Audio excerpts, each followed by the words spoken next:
You are now listening to the Checkmate Arcade Podcast, episode 182, recorded on November 3rd, 2013. Brought to you by Frigiblast Studios in association with NoobReview.com.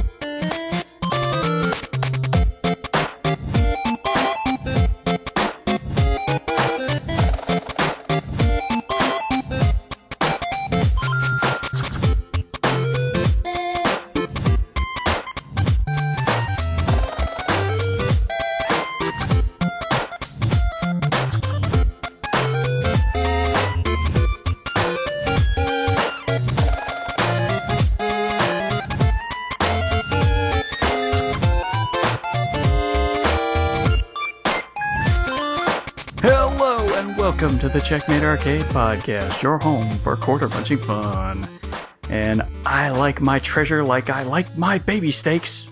Rare. My name is Stephen Boss, the Dark Boss Man. Oh dear. And Red Sox. Yeah, I was hoping they would win so you'd be nice and happy. Oh yeah, thank you. I'm MSU Hitman Jason Billingsley. No, sorry. Which one's the Chicago team? You mean the St. Louis team, the Cardinals? Yeah, that's what I meant. Thank you. You tried. I wasn't rooting for the team that was opposing you. I'm sorry. No, I know. You're trying. You tried. So I appreciate the effort. You know, with that game with the ball and the sticks and the helmets and the long drives and the things inside parks. Okay. I think it's played on diamonds. Yeah. Don't remember. Yeah, you're pretty close there. You're close enough. Is it like a field goal when you get the hits? No. Darn. All right. Mixing up metaphors there. And just stop while you're ahead. Okay. And hey, we're back with a regular show. Yeah, hopefully everything works right, correct? Crossing my fingers. Because those file sizes are getting way out of hand.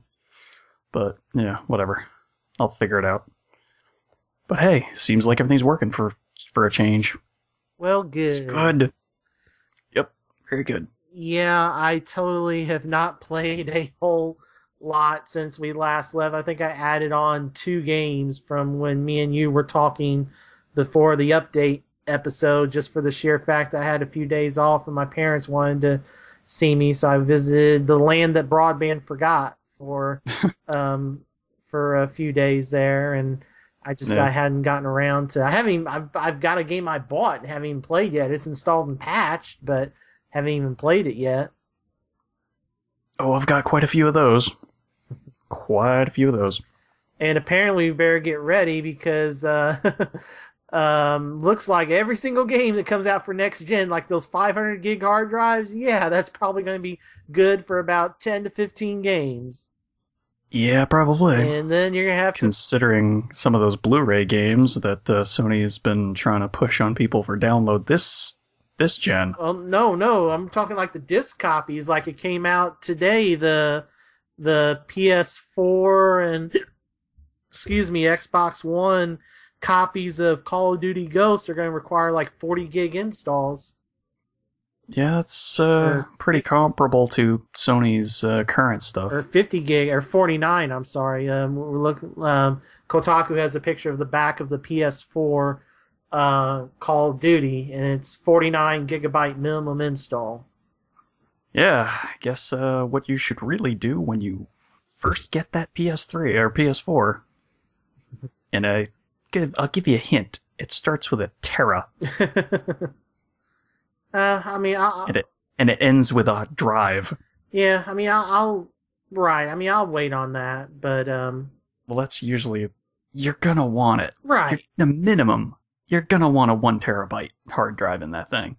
Probably more than that. I said minimum. Yeah. You could get by with the 500 gig, but you're probably gonna want the terabyte. And by the way, even though Stephen Totillo of Kotaku made fun of this, for reasons I won't get into, thank you, Sony, for actually saying whether the game can be played offline or not. There are reasons why I'm happy for that. Okay. Longtime fans of the show will know what I'm referring to. Are you referring to when you go home to the land that broadband forgot? No, I'm referring to maybe the place where I rent games. Oh, okay. Yeah. That'll make a difference? Yes. Huh. All right. You do not know how many people do not have broadband connections, either because they can't afford it, they don't understand how to, or... Oh, you mean the people who buy the game? Yes. Okay. I thought there was some kind of conflict if you had rented a game and then go home to try and play it online. No. Okay. No. Just the sheer fact this is offline play. There is a symbol on the back of there's gonna be like 8 symbols, like it's gonna say how many players, hard drive space, network number of players. 8 symbols? Good God, could they make it any more complicated? Yeah, I mean, just if you go on Kotaku, it says how many players via network, hard drive space, the video output. Wait. They need to differentiate the amount of players and the amount of players on a network? Really? Yes. Why? Because offline you can only do this. Online you can do this. Alright. Continue. And it also has symbols for, again, if online play is optional or mandatory, if offline play is enabled or disabled, I guess, because this says enabled, so I guess disabled would be the reverse. And then it also has the DualShock 4 symbol and then the Vita symbol for remote play. These are going to be the symbols you see on back of PS4 boxes. Okay. Well, like I said, complicated. But then again, I guess each generation just gets more and more complex. Yeah, it's also kind of funny. The PS4 does not support movie playback out of the box unless you update it. And if you can't update it, you have to contact Sony for them to mail you a disc to enable it. Yeah, I heard something about that. Yeah. That's pretty weird. Well, there's a business reason behind it because... Well, yeah, because they don't have to pay the licensing fee. Correct, yes. At least for every single console. Right. But, yeah, weird. Yeah. You would think that they would just say, screw it. But I guess that license is apparently just expensive enough. Alright. Whatever, Sony.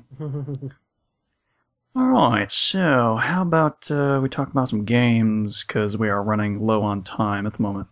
Yeah, that'll work. Alright, so let's get to our favorite segment of the show, and I'm going to guess that this is probably going to be the only segment for this episode, just because we have so many games, are now playing. Alright, so, over the inexorable amount of time we've had in between episodes, properly episodes at least, what have you been playing? Alright, well, we'll go handhelds first. Okay. It's been a while since I played it, but around the time of the last episode, I was still going at Persona 4 Golden. I'm at the Void Quest stage, if I remember the name of it correctly. The one that looks like an 8-bit game. I think that's around the end of July, beginning of August in Persona 4. 8-bit game? Yeah, it looks like an 8-bit castle. Like the graphics and the music are all 8-bit. Okay, I think I vaguely might remember that. Okay. Maybe. Okay, but that's where I'm at. I think that's roughly about halfway to a little more through the game. I think you are, yeah. Yeah, I'm at the boss of that. But I just haven't picked it up in a while. A game that I was playing and traded in and then picked back up and even got the same copy that I had traded in because who gets Vita games in Fenton? Because of the cross-play patch that came out, I reacquired Dragon's Crown while it was on sale. Cool. All right. So I've played that a little bit more, and I've gone through all the levels once, and now you have to go through them again and get the medallions, I think it is, to open the gateway to the titular dragon so that you can kill them. All right, so I guess you're getting close. Yeah. I mean, I played that. Just played that, and then, but still a lot of fun game. Very fun game. And now that the crossplay is going, so I mean that was the reason I knew I wouldn't play it on PS3, but I knew I'd play it on Vita. And now if I play it on Vita, if I happen to catch Joe online or something sometime, I can play with others, and I can play it, from my couch with my Vita. So yeah. So it works. It works for both. So, but I did, I bought it new, so I gave Atlas a sale, and I know that's one of the better selling Vita games. It sold pretty well in August, I know, when it came out. And it's going to be one of the massive list of JRPGs that's going to be on sale on Black Friday at GameStop. Oh, I don't doubt it. It's all on the PS3 side of things, of course, but I definitely don't doubt that, though. Well, we know the ad. It's come out. It was leaked last month. We know GameStop sales for Black Friday. Excuse me. I don't pay attention to everything. Yeah, but it's a JRPG palooza. Again, even not knowing it, I can just imagine that, obviously. Yeah, because Kingdom Hearts is on sale, Xillia, Dragon's Crown, a few other things. Had to mention the Kingdom Hearts, huh? Yeah, why not? You had to shove that knife a little bit deeper in the heart right there, huh? Oh, well, how about Kingdom Hearts HD 2.5 remix? Even worse. Yeah, because it includes Birth by Sleep, which nobody outside of a few million PSP owners have played. I really do not even remotely understand some of the naming conventions that they started with that series. Yeah, I don't either. But yeah, because now I have, I've gotten rid of my Kingdom Hearts 2 and Birth by Sleep physical copies now. I trade them in towards my Magic Commander deck that I bought on Friday. Oh, yeah. Okay. Yeah, those Commander decks, by the way, they're supposed to sell for $30, but because the content of the packs, stores are selling them for anywhere from $50 to $80. Whoa. So, if you see them at Walmart for $30, you might want to grab them because most of the Walmarts in St. Louis are already sold out of them. Thanks for the tip. I'll take a look. Yep, there's 5 different color sets. They're all 3 color sets, and they're pre-constructed 100-card Commander decks. Really? For only 30?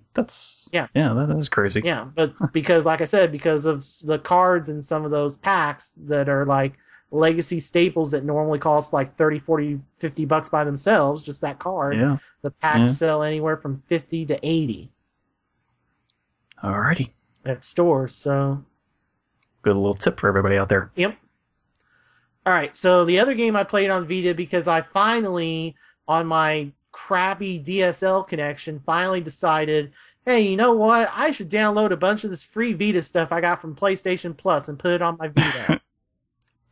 And then a few of the cross-buy games. And then a couple of the cross-buy games that I got from renting because people don't understand the internets in St. Louis. Yeah, I've heard that. Yeah, so I played a couple of those games on my Vita. The one I played more of, about an hour or so of, I think I'm on chapter 5 of it, I think there's 29 chapters or whatever, so I played about a fifth of Uncharted Golden Abyss. Oh, yeah. Yeah, Uncharted Golden Showers, huh? I kid. That game is fun. I mean, you can tell it was a Vita launch game because the main menu you can't even control with buttons. You have to use the touchscreen to interact with the menu. And why? Because it's a Vita and you can touch it, so... Okay. Well, you could tell that was a real close to launch game. Yeah, well, yeah, it was, exactly. And then all of the side things you can do are all revolving around the touchscreen. There's drawings that are faded, and you have to take your finger like it's a piece of charcoal and rub it up and down the screen until you reveal the emblem. and then you have to, because there'll be like 4 in each set, and then you have to twist them around so that the emblem matches up. And then there was one extra item where I found this deed that was in 20 pieces, and then I had to click on a piece and rotate it to get it to fit in the spot it was supposed to be. Yeah, so like jigsaw puzzle-ish. Yeah. Mm-hmm. Yeah. But the thing that really annoys me, the one collectible thing that really annoys me, is there'll be certain points where you're supposed to take a picture of something, because Drake has a camera this time. Right. And not only do you have to get what you're supposed to take the picture of in the frame, but you also have to have it at the near the exact level zoom it wants. So it'll be like, okay, we need you to take a picture of this at 4.5 times zoom. And if you don't get close enough, then the picture doesn't count, because they'll give you a score of like 40%, 60, 80, and you can only achieve that optional objective if it's 100%.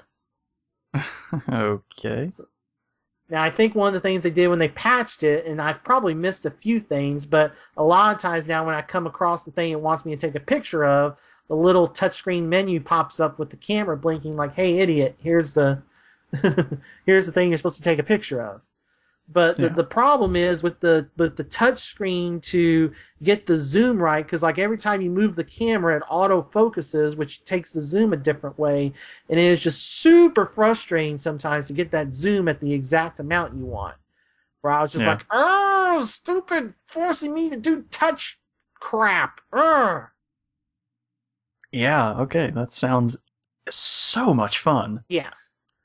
So yeah, I've not liked those, but I mean, you know, it's an Uncharted game on handheld.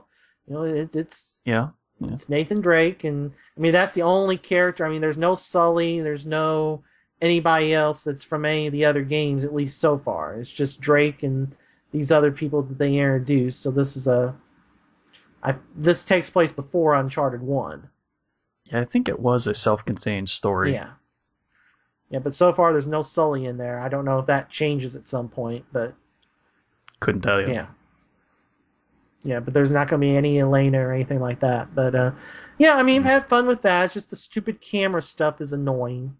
But everything else, it's an Uncharted game, so I actually haven't died yet, which is rare. Yeah, because normally I'll screw something up on a jump or something, but haven't died yet because I'm up to over 45 kills without dying, because you know you have the progressional optional achievements for trophies and whatnot, and I know it popped up today when I was playing. It's like 45 kills without dying. Like, okay, yeah, I haven't died yet. Awesome. All right.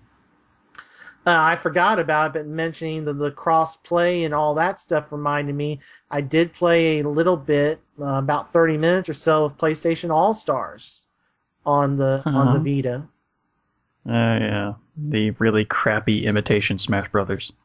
The game is fine. The problem is the main mechanic of it, where you have to build up to a super to get a kill.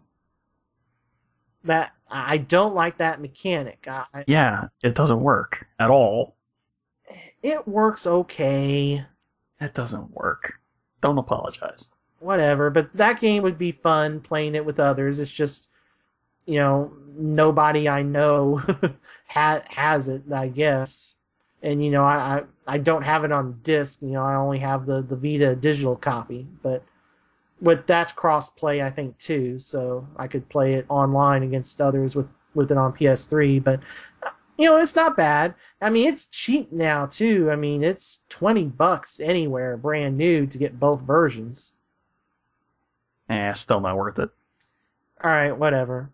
So, I mean, that's all I play on my Vita. But I got my Vita loaded up. Like, you know, I talked about on the update show how I've bought all of my PSP RPGs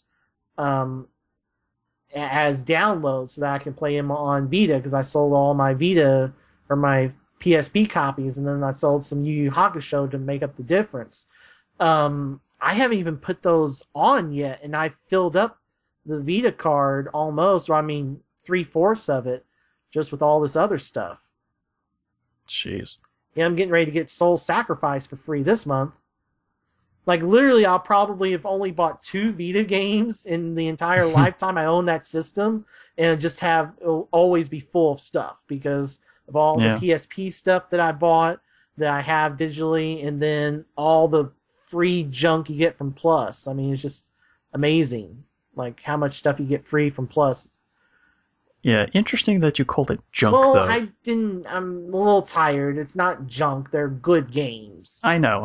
It's just interesting. I meant to say stuff. Just the massive amount of stuff you get. It's like if you're a PlayStation Plus member for any significant length of time, outside of like Persona 4 Gold and Dragon's Crown, you could get that system and just have a crap ton of good games available for it. Yeah. And I do, because I've been a Plus member for going on 2+ years now. Yeah. All right, so enough on the Vita. Move on to the one game I played on 3DS, and I gave Capcom some money, and even though I still see people being, I want a physical copy, I won't play, I bought Phoenix Wright Ace Attorney Dual Destinies. All right, good for you.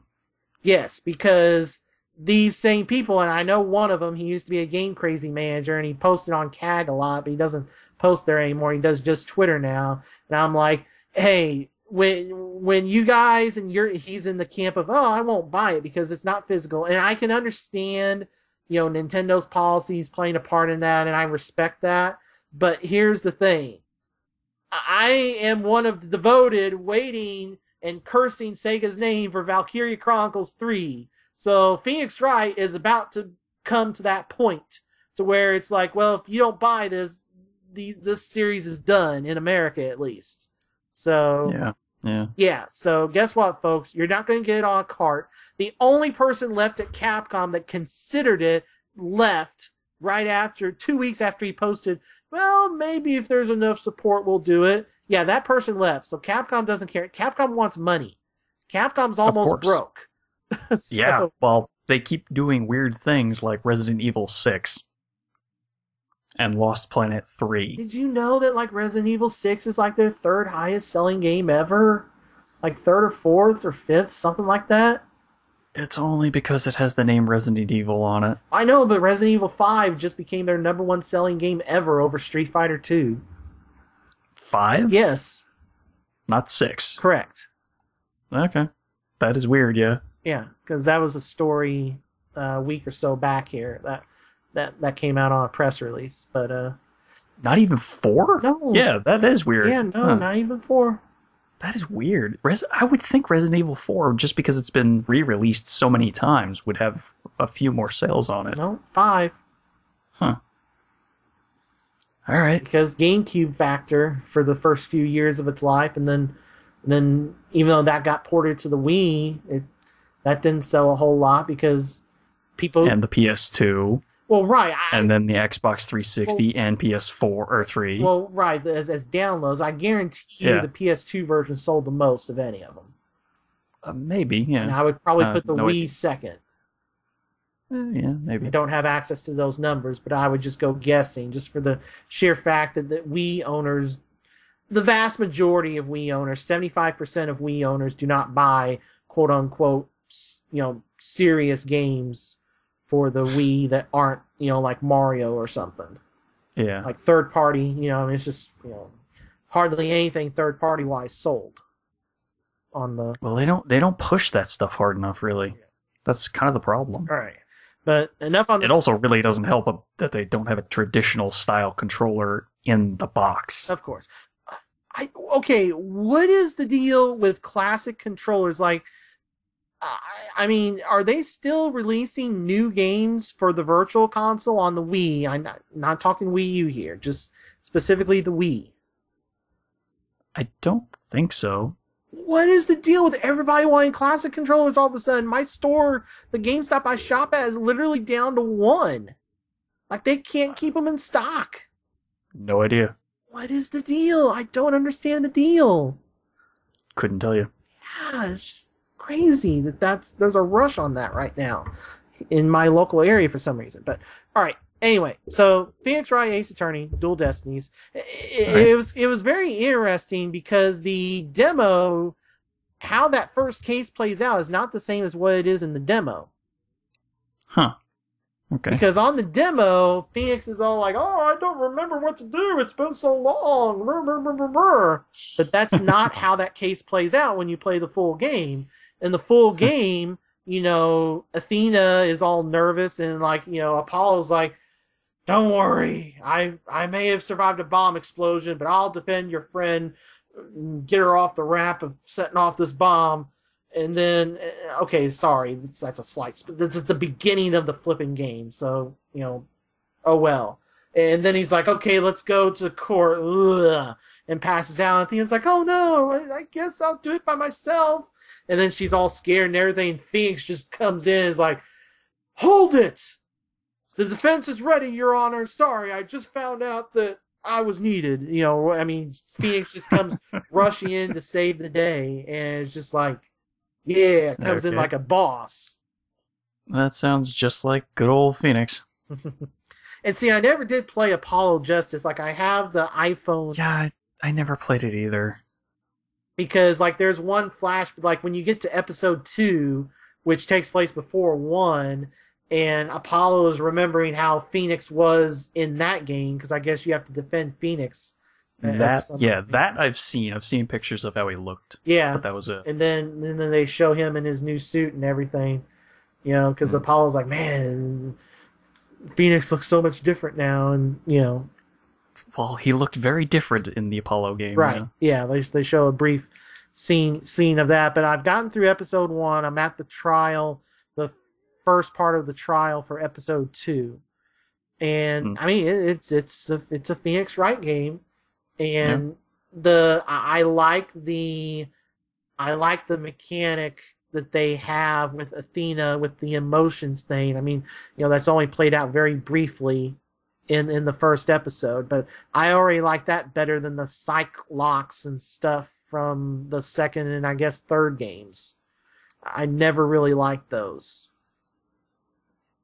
I don't remember them at the moment, but it was the thing where you had to unlock they'd be like, you'd have to find the whatever thing, and then the chain would unlock, and then you had to keep going and unlock all these chains, and then you'd get the full testimony. Well, in this one, it's just they're doing their testimony, and then there's different emotions showing, and whichever emotion is weird, you pinpoint that, and then they'll tell the full story. Their full testimony. So I already like that mechanic better. And then with Apollo Justice introduced, again, I haven't played the game, but he's got his bracelet that tells when people are lying. And I don't know if it goes into this much detail on his DS game, but when you're doing the investigation in case 2, like somebody's not telling you the full truth, and you have to isolate the tick. Like his eye is blinking real fast when he's not telling the truth. So then you had to isolate on that and then hit X or Y, whichever it is, to get him to say, the full story. Yeah. All right. But yeah. So how much was it? It's $30. It's $29.99. Okay. So thanks Nintendo for buying my copy, because literally that was the $30 I got from Shin Megami Tensei. Yeah. That's not terrible. It's a little pricey for a digital download. That's the physical games are normally $40 when they come out on. Right, so I know. That's $10. But it's just a little pricey. Oh, okay. Well, tell that. I would be okay with paying that for a Phoenix Wright game. Okay, well, tell that to. I'm just saying. Yeah, we'll tell that to Atlas, who's charging the same $50 for the download of Shin Megami Tensei 4 as the physical copy with the strat guide and everything. Yeah. I blow raspberries at them. Okay, I'm just saying. That game was never worth $50, even physical. Hey, I tried it and I didn't like it, and I got over $30 in trade-in for it at GameStop because I traded in the first week. I really don't know how they can charge $50 for that download Yeah, I mean, I can defend the physical price because of the strat guide and the soundtrack and everything, that it came with. But yeah, the digital copy should not be, It shouldn't be anywhere near that price. yeah, That's the price of a friggin' Wii game, yeah, or a GameCube game, or an Xbox One game, or a PS2 game when those were all new. yeah. So I pretty much figured out that of the Shin Megami, I'm just sticking with Persona. Yeah, that seems like a good idea at the moment. Yeah, so that. Unless they decide to rework the original mechanics. Now maybe the 3DS. I don't know if it's a 3DS or a Wii U game. There's that Shin Megami Cross Fire Emblem game. I can't remember if that's Wii U or 3DS. If that was on the 3DS, I might play it. But yeah, maybe, as long as the mechanics are more Fire Emblem rather than Shin Megami. Yeah, it's a turn-based game, so yeah, it's gonna be Fire Emblem-esque. But anyway, so if you're a Phoenix Wright Ace Attorney fan, you'll love the game. You just have to get over it. It's gonna be download only, so just gotta get over that. But if you can get over that fact and deal with Nintendo's online policies, it's a wonderful game. Yeah. Can't wait. Just got to get some money to put on my e-wallet for my eShop. Yeah, it's kind of the reason I haven't bought Picross E3, which was released recently. It's because I don't have enough credit. I had bought a little more, like I had a little more left over. I know there's a DLC episode coming out at some point, but I went ahead and spent my credit. I bought one of the Zelda Oracle games. I bought Oracle of Ages. Yeah, okay. Because I'm getting Oracle of Seasons free from my GameStop pre-order. Oh, okay. Yeah, if you Would you pre-order for it? The Zelda on 3DS, the Link to the Past 2. If you pre-order and pick that up at GameStop, you get an eShop code for Oracle of Seasons. Oh, cool. It's a pretty good pre-order bonus for Nintendo stuff, because usually it's some stupid physical item or, because there's not really that many games that do DLC. Yeah, for the most part on the Nintendo consoles, yeah. Yeah, that's not bad. It's pretty good. All right. So, yeah, and then because it was so cheap, and I don't know when it would be on sale that cheap on console, and I felt sorry for Capcom. I bought Resident Evil Revelations on 3DS while it was on sale for $10. Okay.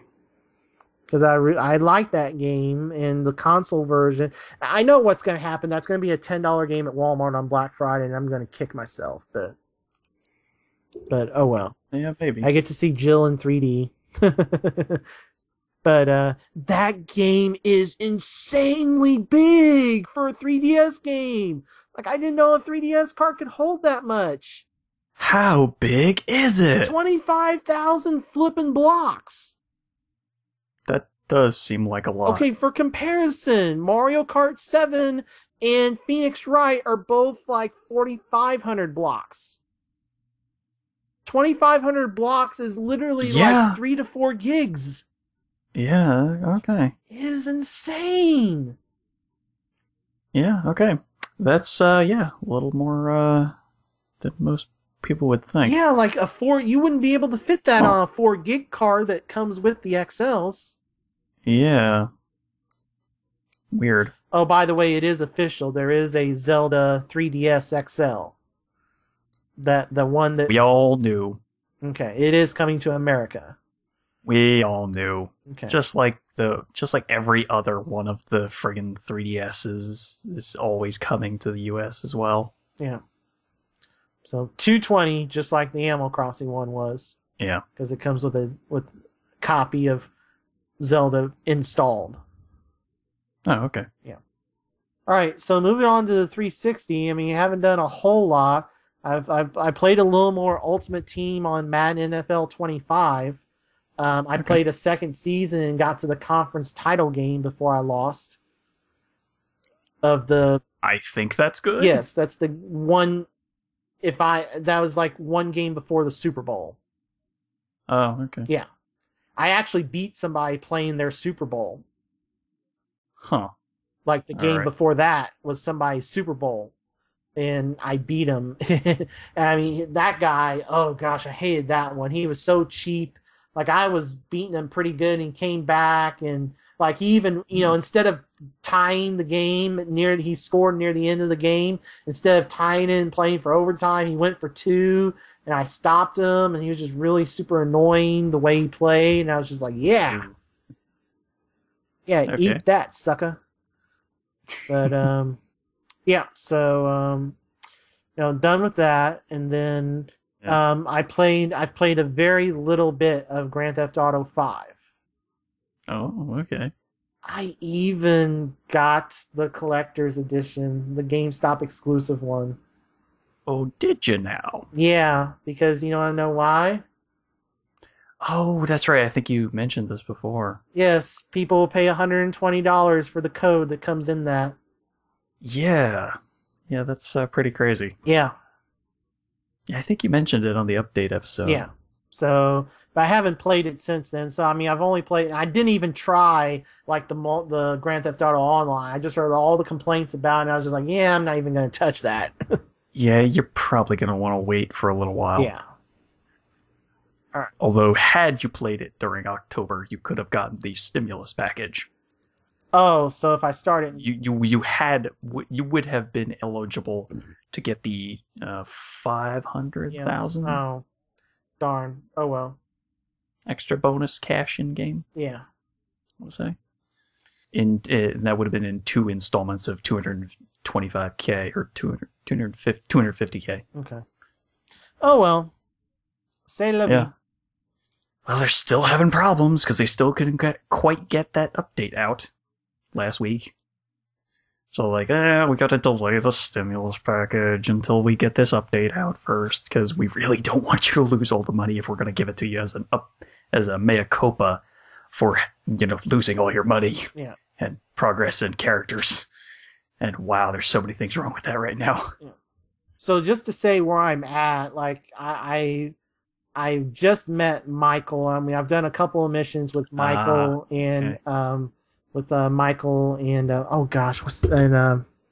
Franklin. Thank you.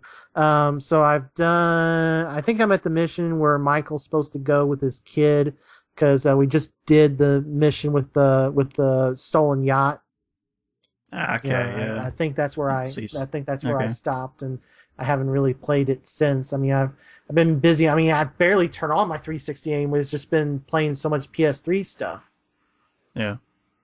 So we'll do the last 360 game that I played was I played a little bit of the World Series of Poker Full House Poker. That was the free download. Okay.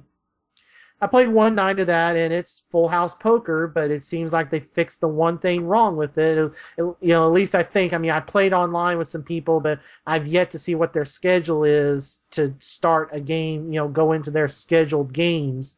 And, the biggest problem when it was Full House is that you'd go for the special events, and then you'd be in a room with just a bunch of AI players. So I don't know if they fixed that yet. I think they have, where you're actually in, a full lobby of humans. Yeah. For their their specifically scheduled games. I don't know if they fixed that or not. I need to try that. But it's Full House Poker. It pretty much plays about exactly the same. It's just got Norman Chad and Lon McCarran, the two guys who do the ESPN telecast, doing commentary, and then it's got, Hera's World Series of Poker skin over everything, and it's essentially the same game. Kinda wonder why it took them so long to get it done. Maybe they were working on the networking. I guess. A little bit. I guess. Because that does take a while. Rest in peace, 1 versus 100. Yeah. For those that don't know, those were the people that did 1 versus 100. Still one of the best multiplayer games this generation. One of the best tie-ins to try and give stuff away for free in a video game. Oh, it was a fun as well. game. And it is. That's one of the best tie-ins to trying to give stuff away for free. Remember, as well. we'd be in 8-person parties, and yeah. Oh man, it was such a blast. So sad. Those were fun. Yeah. They were fun. Oh, and by the way, hackers, don't try to give yourself 1 versus 100 achievements, because that's pretty much the first thing people start looking. It's like, wait a minute, how did you just get 1 versus 100 achievements? That doesn't exist anymore. Don't be an idiot. Kind of a giveaway. Yeah. Just a little bit. Little bit giveaway. All right, so let's move on to PS3.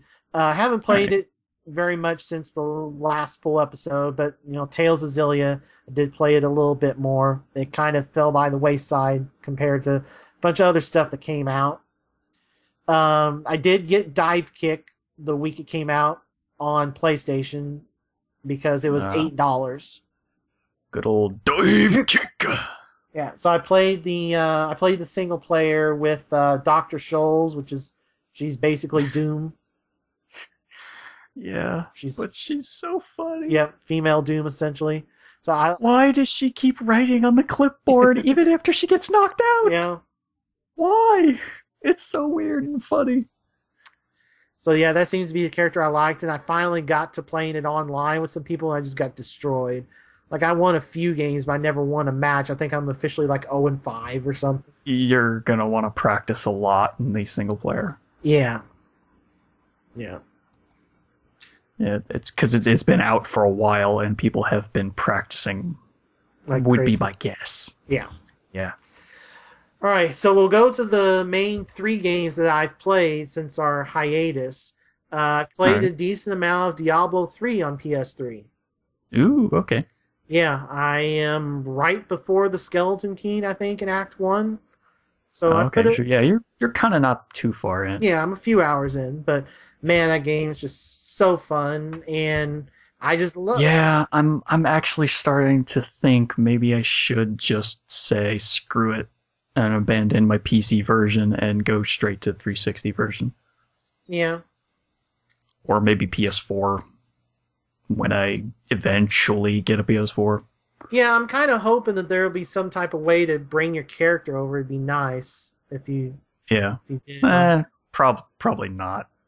Yeah, I don't know. That would be my guess. Yeah, but I mean, it's a lot of fun, and the role mechanic that they introduced in the console versions is really awesome. Yeah. Heard about that. Yeah. And I mean, seems useful. Yeah, very useful. And it's just crazy because these games used to rule the roost on PS2. I mean, you had your Baldur's Gate Dark Alliances and your Champions of Norath and some other games, and now they're just relegated to download realm. I mean, you don't know how many people will come in to my local GameStop wanting those style games, and it's like, well, do you have console connection to the internet? No. Okay, here you go, Dungeon Siege Diablo. And until a couple months ago, it was Dungeon Siege. The rest of them are downloads. You can't play them. Here's Dungeon Siege. You're going to buy this. Yeah, okay. Yeah. So for if you love those style games and it has 4-player online, offline, mixed all together support, the game's awesome. Yeah, it really is a shame that some of the game makers just can't understand that maybe you should put it out on a disc. It does make money. Oh, did you see the commercial for this when it came out in September? Oh, that stupid commercial. Oh, I hate that commercial. So stupid. Yeah. All right, moving on. I'll put a link to that commercial in the show notes. Yeah. All right. Terrible. So I've also played some Beyond Two Souls. I got my GameStop, day one. And, well, actually, GameStop, there are no regular editions at GameStop. They're all steelbooks. But, so I got that. And I've played a few hours of that. I'm probably about a third of the way through the game or so. And I like it. I don't think it's as good as Heavy Rain, because Heavy Rain, I literally could not... I beat Heavy Rain in one setting.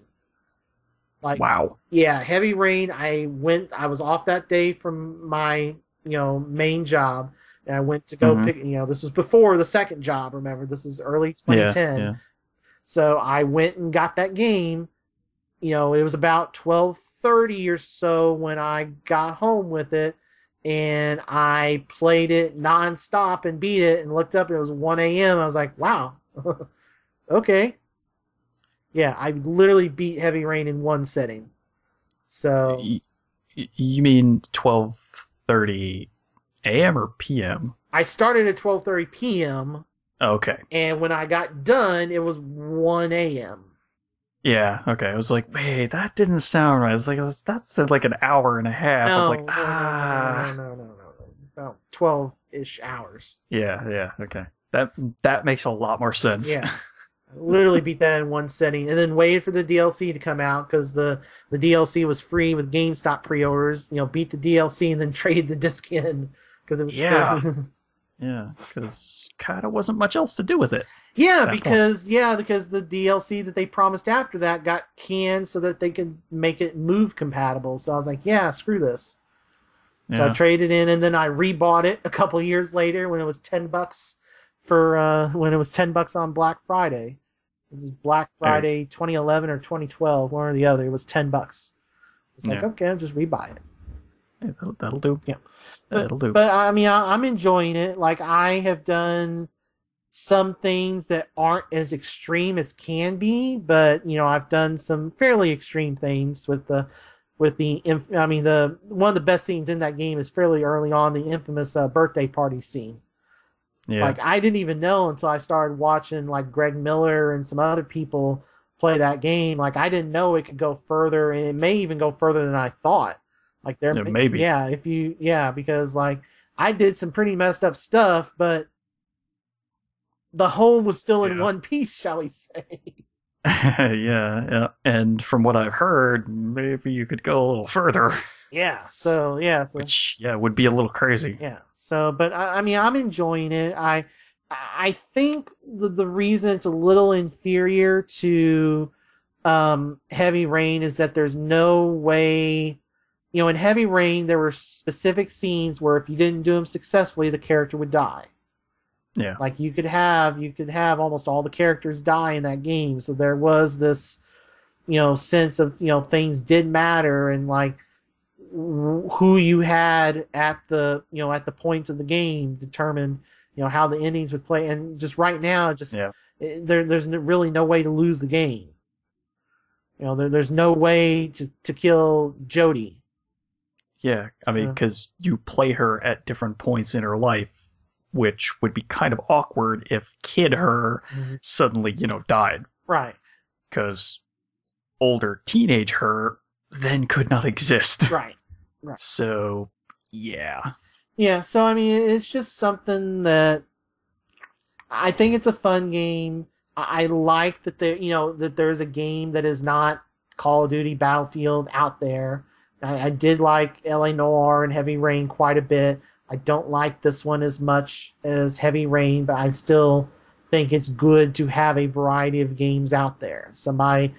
David Cage, whatever you think about him, he does stuff different. So, very. Yeah. And some people deride him as just making a game that attempts to be just like a movie.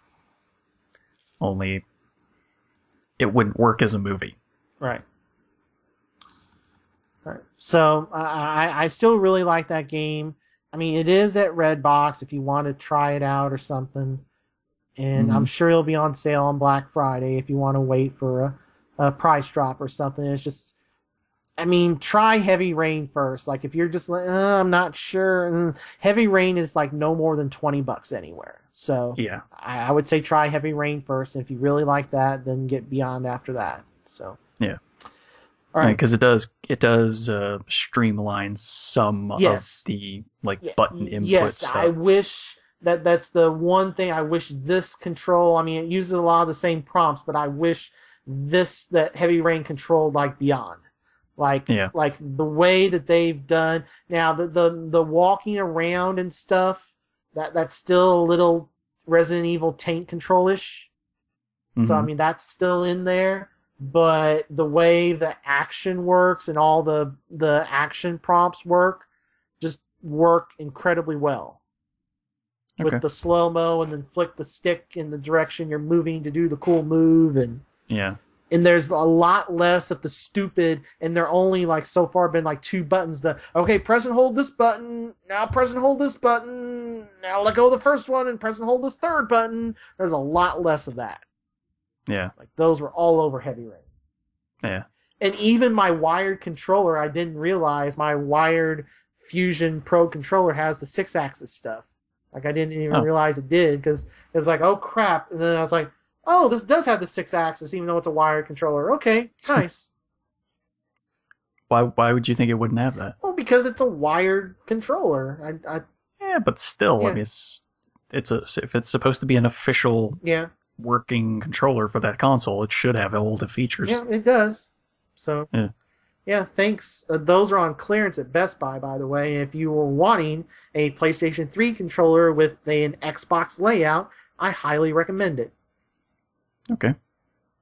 GameStop actually converted them to used as well, so you might want to check there too. But I'm starting to think I need to go third party for my 360 controllers, though. Just because they break too easily. Well, you're going to be wired. That would be fine for the most part. They make they make the Fusion for 360 as well. Well, I'll have to look up some reviews and see if anybody has had trouble with the sticks on any third-party stuff. Okay. Right. Well, the final game that I played was Episode 1 of The Wolf Among Us, because that is sort of the cheapest way. I mean, console. I mean, I think on Xbox it's $20 because it's $5 to buy the first episode and then $15 to buy the season pass, and then on PlayStation 3 you can just buy the season pass for $20. So. It's like 10% off it's something like that. If you, it's only 4 episodes for this, right? No, it's 5. It's 5? Yeah. Oh.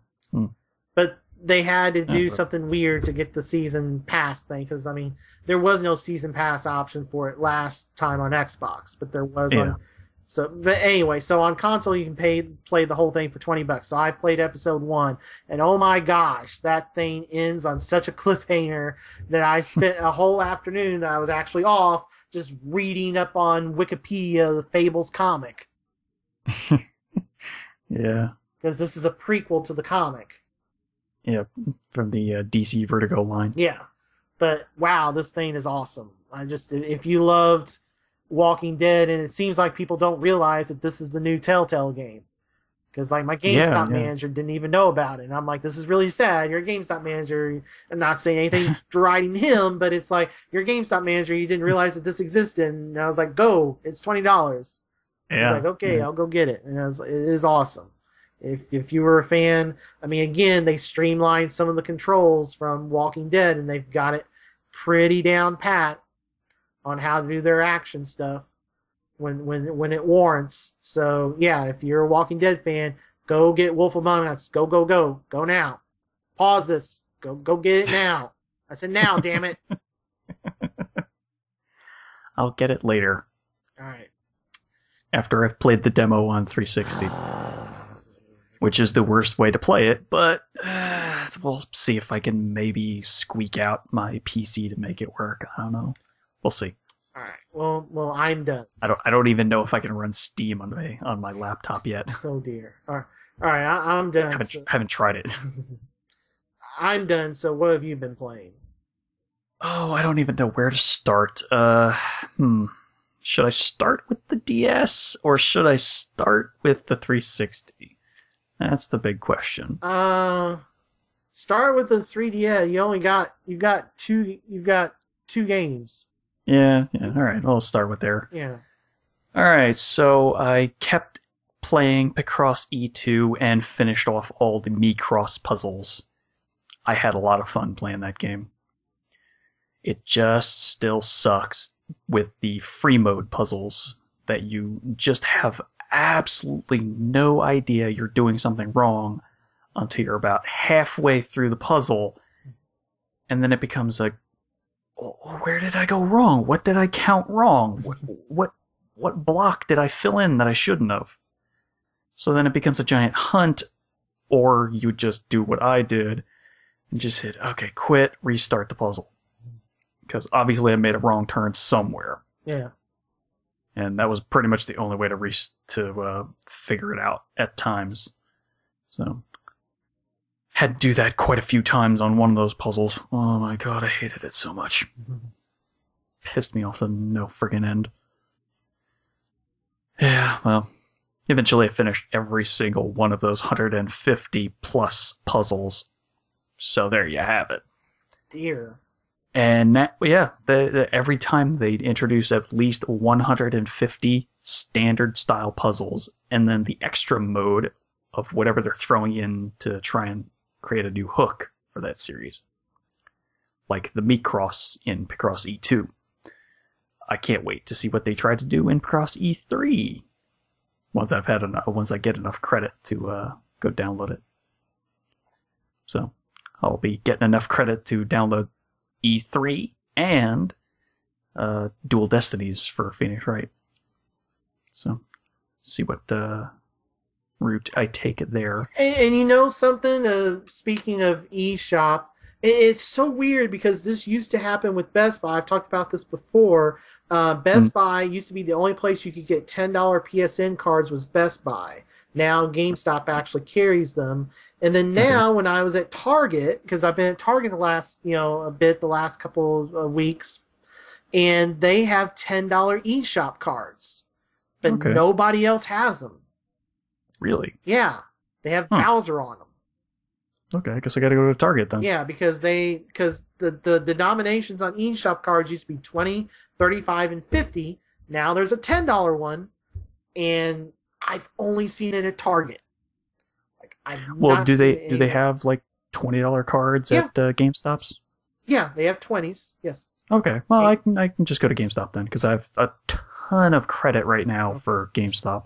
Okay, yeah, they have 20, 35, and 50, which is what Best Buy has, which is what... Although Walmart doesn't carry the 35s, which is weird. They only carry the 20s and the 50s. But then, Target has all four, and it's just like, why is this only at Target? Like I said, they have Bowser on them. They're $10, so I was like, sweet. Yeah, weird. Because that's why I felt good about going ahead and buying the Resident Evil, because I was like, well, if the Phoenix Wright episode comes out and it's $5, I can just buy a $10 card now. I don't have to buy a $20 card. Yeah. So, all right. Sorry. All right. No, that's fine. Then the only other 3DS game that I played was I started playing Fire Emblem Awakening. Oh, finally! I know, a couple months late. A couple months. Like 6. Yeah. Plus. Because I started it last month? Yeah. Yeah, I started it a little before the end of last month because I was like, yeah, it probably shouldn't take me that long to finish Fire Emblem before Pokemon comes out, right? Yeah, right. Right? No, not with my completionist nature. Oh gosh, like have you even gotten past chapter 10 yet? Yeah, I actually have. I'm in like chapter 16 or 17 right now. Oh gosh, you're literally right where I'm at.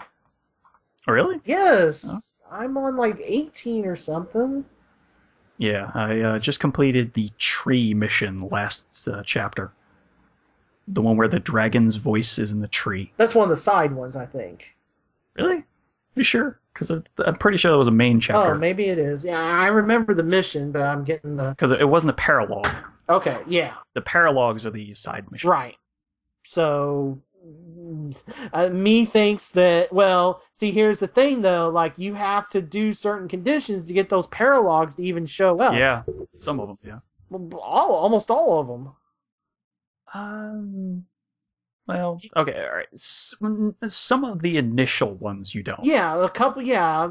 There's like 2 or 3 that pop up when you get past chapter, like, 12 or whatever, but the vast majority of them don't unlock until... Right, yeah, until you S-rank someone's... someone's... What is that? I don't relationship. Relationship level? Yeah, okay, yeah. That works. Yeah, once you get the relationship level on some people to S-rank, then some of the paralogs will appear. Yeah.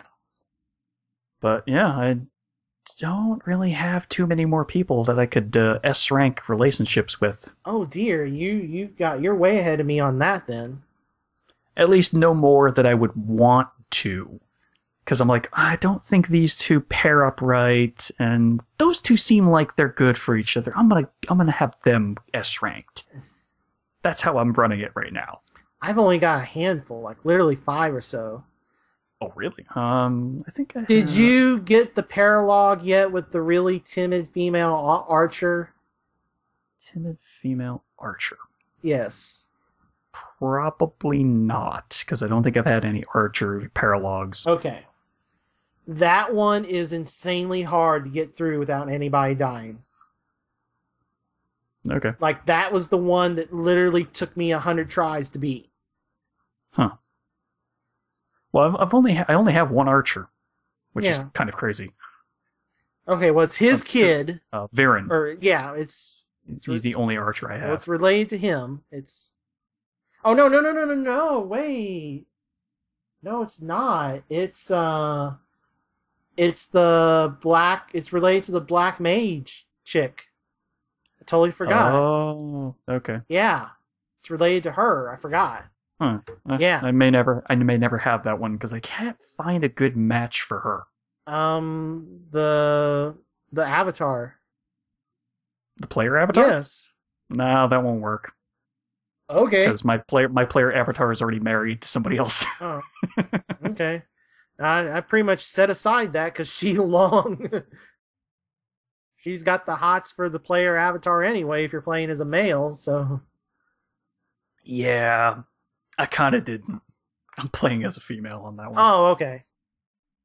So, wow, that's weird.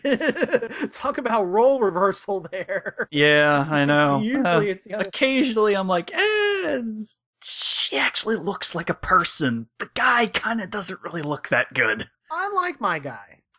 I mean, they're fine. It's just like, I kind of liked how the character portraits and everything looked for the female. Okay.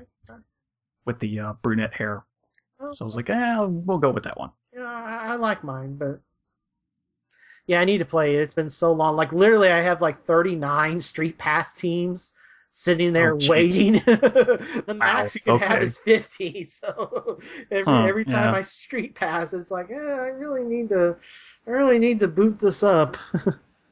Hey, did you ever accept my friend request? No. And add my friend code in? I don't know where to go to do that. It's a separate thing on the main menu. There's a little smiley face icon at the top. Okay. You click on that as long as you're connected to Wi-Fi. Okay, I'll have to do that when we're done here. Because I have like you and Cheetor Lives and somebody else that works at my GameStop was wanting to. Did you ever add Scott? No, because I didn't know how to do it. Well, go ahead and add Scott too, because I think he mentioned his number a few times. Yeah, well, like I said, we'll take care of that after the show. So yeah, all right. It's awesome, isn't it? It's just Fire Emblem. It's so good. Yes. Yeah, it's just as good as I remember it being on the Game Boy Advance. Yep. Justified system purchase for me. Yep. Completely worth it. Totally and utterly worth the price. Yep. I've only lost... I'm playing on the normal difficulty and the normal, if somebody dies in the game, they're dead. Yeah. They're done. Mm-hmm. Yeah. Same. Difficulty. Yep, same as I. I've lost one person so far. Oh, you didn't reset it? Nope, not on that one person. Oh. I lost the thief. Oh, okay. The sugar thief. Ah, yeah. Yeah, I was like, he's a thief, and he likes sugar, and he looks really stupid. Whatever, he died. That was pretty much the introductory mission that I had him. It's that very first mission he's introduced. I was like, well, talk to him, turn him over to my side, and I was like, oh, he's dead now. I'm already almost done with this mission, and I don't really care about him, so let's keep going. Oh, okay, yeah, so you didn't even get out of the mission when you get him. No, I didn't even have him pass that first opening mission he appears in. Okay. So I was like, whatever, that's fine. Plenty of other people who could replace him. Okay. Yeah, the game doesn't really communicate that you gain skills at certain levels. So as soon as I hit level 10 on most of my classes, I maxed them out and went with the Master Seal Oh and changed no. them into an advanced class without waiting. Yeah, no. You're supposed to. Yeah, Yeah, you're supposed to wait that's a till problem. 20. Yeah. I didn't remember any of this stuff because it's been so long. So yeah, missed out on getting a few skills on some of these classes Mm-hmm. already. But yeah, won't make that mistake again now that I know. Right. But yeah. So yeah, it's just really fun just plugging away at that every day or so. I either do a paralog or a quick challenge battle to get some money and get some new weapons. And the barracks system is really good for giving me free items, which is very good early on. Oh yeah. Mm-hmm. Because you do not have a lot of stuff early on. No. I haven't even really delved into some of the wireless stuff just because it's like, what? So if you street pass with somebody, you can either fight them and death still counts, so you gotta be aware of that. Yeah. Or you can I think that's called parlay. One's called parlay where you fight them, and then you can take their avatar to use if you win. Yeah. Which I've done that with a couple of low level teams and never used those avatars because they start off like base level 1, and it's like I've got my super crazy powered dude, so why do I need another one that I have to level up? Yeah. Good. And then or you can buy stuff from them. So I've bought a lot of stuff from people. Okay. Like whatever their inventory is, you can buy stuff from them. So I buy like a lot of really rare stuff from those Street Pass teams. Like the stat boost stuff? Yeah, like I've got some of the stat boost stuff. I've gotten some of the seals and some rare weapons. The seals are really common now. Yeah, right. In my game. Right, but early on they weren't. So I stockpiled a fairly decent amount. Yeah. Yeah, had I been waiting on some of those, I would have had a lot more gold. Yeah, well, anyway. So yeah, I'm just plugging away, having a lot of fun with that. Hoping and praying I can finish it soon so I can move on to Pokemon Y, which I have purchased staring at me in the face right now. Looking at the box. One thing that bothers me about Nintendo's handheld games and even their console games, they still have holes in the boxes, in the cases. Yeah. And that really annoys me as no end. Well, I hate having giant holes in my cases. Well, at least it's not a disc game that... Yeah, but I still get pissed off enough that I change out the boxes anyway with a new box that doesn't have holes in it that I purchased separately. Okay. I'm weird, I know. Yeah. But I hate those holes. I totally understand it on 360, and I'm right there with you because you do not want to know how many discs get returned, especially Call of Duty and any of the ones in the eco cases. How easy those are to they just are turned in cracked all the time. Yep. Yeah, I mean, I'm right there with you on 360 games, but... I'm weird, I know, but even the ones that have cartridges inside them, I'm like, no, this cannot stand. I will not stand for this injustice. All right, let's move on to 360. Yeah. All right, so 360. Let's start off with some of the returning favorites. I'll start off with Elder Scrolls V Skyrim. Yes. And my adventures on Solstheim. Oh, you actually did that too. Oh crap. Yeah. Yeah, remember way before when we had that episode 181? Yeah, I thought you were doing Dawn Guard. Did I not finish? I think I finished Dawn Guard. Yeah, because then I was complaining about the fact that I hated the vampirism. Oh, right. Okay. Yeah. And then I was saying, yeah, I had just started Solstheim. Okay. Yeah. Okay, yeah. So now... Yeah, I still need to play Dragonborn, Solstheim. I haven't... It's pretty damn good. Yeah, I know. I've heard. Oh, it's so good. Yeah. I really, really enjoyed it a lot. It's one of the best pieces of DLC I played so far this year. It's so fun. every one of the quests that they put you on in that DLC is really good. The only thing was, I had a lot of technical glitches on 360. Mm-hmm. Yeah, for some reason, once I started exploring Solstheim a lot, I was getting a lot of phrasing issues just on Solstheim and just in Skyrim. It's the only reason. I don't know why, but every once in a while it would be like 30, 40 minutes in, it'd start seeming like it was freezing, and then it would go for another few seconds and let me continue. So eventually, though, it would just go, okay, I think I'm going to stop now, and just completely lock. It wouldn't do anything. And it wasn't auto-saving, it wasn't doing anything like that. It just would lock up and not move at all. And that was frustrating as hell. But despite the technical issues, I was able to finish all of Solstheim up and complete the Dragonborn DLC. I think I wound up at like 82 for levels. Oh, wow. Yeah.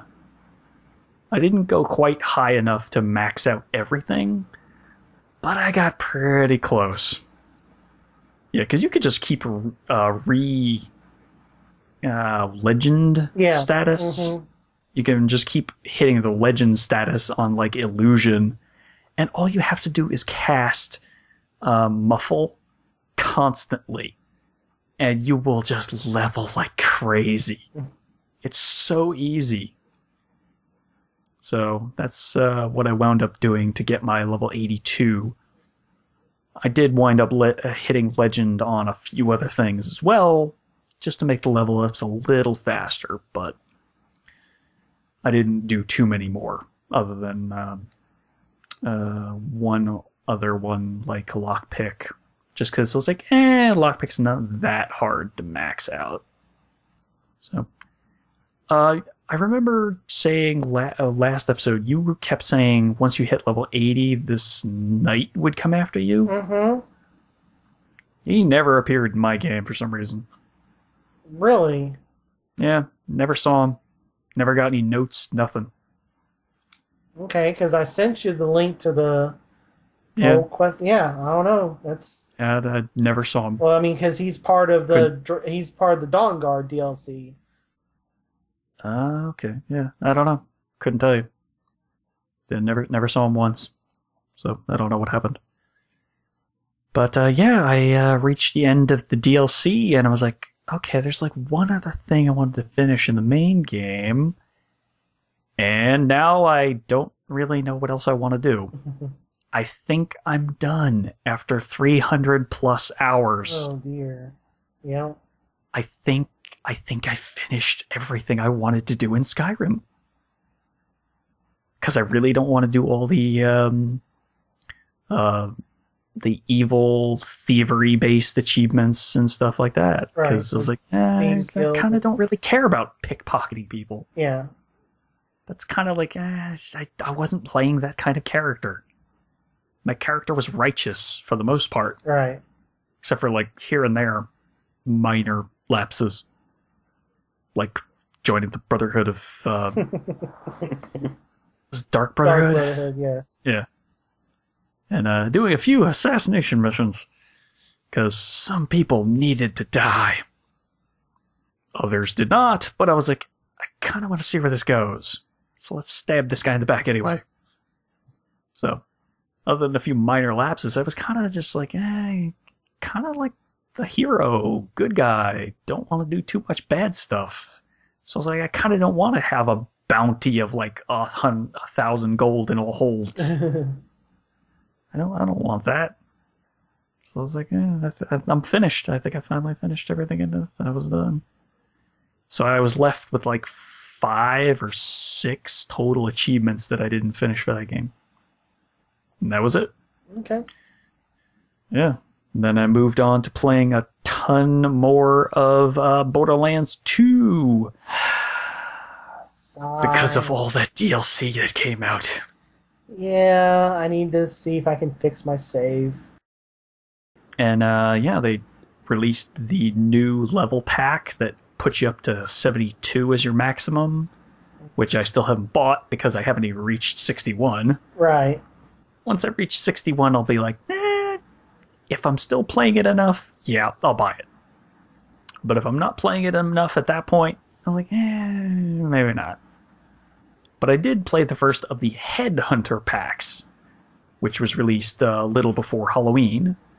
The, what was it called? TK Baja's Bloody Harvest. Right, yeah. Yeah. So I defeated the Pumpkin Kingpin, which is the boss of that DLC. But apparently there's a hidden boss you can get to from doing a bunch of other weird stuff that most likely you wouldn't really think of. So we're going to have to go back and see if I can take that hidden boss down with Scott's help. I'm currently at level 55 Psycho, and I have not entered Ultimate Vault Hunter mode yet. So all the gear I'm using, level 50. And it is making me crazy because I cannot do enough damage to some of these raid bosses. Well, Ultimate Vault, is that the second playthrough or the third? True Vault Hunter is second. Okay. Ultimate is the third. Right. So, have not touched the third playthrough yet. Okay. Although now I'm starting to think I should, just because all the weapons I'm getting are just so low level now compared to mine. 5 levels makes a huge difference. Yeah. Okay. So yeah, I've just been playing a ton of that, mostly because of the fact that 2K and Gearbox were doing a 100K loot hunt giveaway. Yeah. So each day you're going to get a target. You kill the target, you get you get one of the loot drop guns for that day. You use that loot drop gun to kill marked targets, such as badass marauders or what have you. And you kill enough of them, and the community gets access to a special item at the end of the week. The special item pops out of the same boss that you get at the end of the week. And I've just been collecting so many guns. So many guns. So many orange weapons, so many purples, blues, all with red text that does some weird stuff. Like, for instance, I got this Logan's gun pistol, which is a gunner, gun, as the flavor text, which hopefully you recognize as a play on Logan's Run. Mm-hmm. Run, runner, run! And yeah, I've just been playing a ton of Borderlands 2. The Bloody Harvest, for the price I paid, worth it. A lot of fun. Very, very fun. It's not long. It's less than $5 for the Headhunter pack. Right. So, I'd say it's worth it. I mean, you get one full mission, which is to kill the Pumpkin Kingpin, and one side mission to go collect some sugary brain bites for TK. Yeah, it's pretty funny. And then there's the hidden secret boss that you can fight as well. So it's worth it, I'd say. Once you kill Pumpkin Kingpin, you get his head that you can wear in the game on any class. So yeah, I'd say it's worth it. Okay. I would definitely say it's worth it. So yeah, I've just been leveling up my Psycho and playing a ton of co-op with Scott and my cousin, who now has an Xbox Live profile. Yay! Wandering Storms. Welcome to Xbox Live. Storms with an S, thankfully. Yeah. I talked him out of putting a Z because that was a little too extreme crazy. So, yes, he is now a silver member at the moment, and I've just been giving him tons of 24-hour or 48-hour gold codes. So that way we could play with Scott at the same time. Yeah. So just been rolling through with my Necromancer and his Assassin, who briefly turned into a Commando that we decided to level up when he wasn't here because he wanted to play a Commando. And then went back to playing as Assassin. So, oops, all that hard work went for, whatever. It was like 20 minutes worth of work, so. For our combined level 55s, or level 50 characters at the time. So, yeah, just been playing a ton of that. One of the other returning favorites was some Black Ops 2. Where the final DLC pack was released back in September? Or end of August, one of those. Yeah, something like that. Don't remember which. Yeah. I think it was September, like that first week. So, yeah, just played all those brand new maps. I thought they were pretty good, though I can't recall what they were now. Well, just because it's been so long. I know it's the Apocalypse pack. You're right. I just don't remember any of the map names or any of what the maps were about. I remember one. It was like the dig site of an Afghanistan dig site or something like that. Mm-hmm. It was a remake of one of the World at War maps. It's like a giant circle in the middle. So I can't recall what the name of that map was, though. But that one wasn't too bad. Although I've heard a lot of people complaining about the fact that people just jump on top of these circle walls that ring the outside, that ring around the center. Mm-hmm. And because they're up on those ledges, they're harder to spot. So I've heard people complain about that. But then I don't remember any of the other maps, and I know they weren't bad. Another one was Pod, which is set in a failed pod city. Pod constructed housing city in China, I want to say, or Taiwan, something like that. Mm-hmm. Something like that. And that's not too bad. A lot of long sight lines on it. But there's a couple areas we can do a lot of close quarters combat too. It was alright. Yeah, I don't remember the other two maps though. I liked the other two maps a lot though. From what I remember. For the life of me, I just can't remember them. But yeah, I finally leveled up my riot shield to become gold-plated. Yeah. And that was the last gun that I was able to, or the last weapon that I was able to fully master out and get everything for.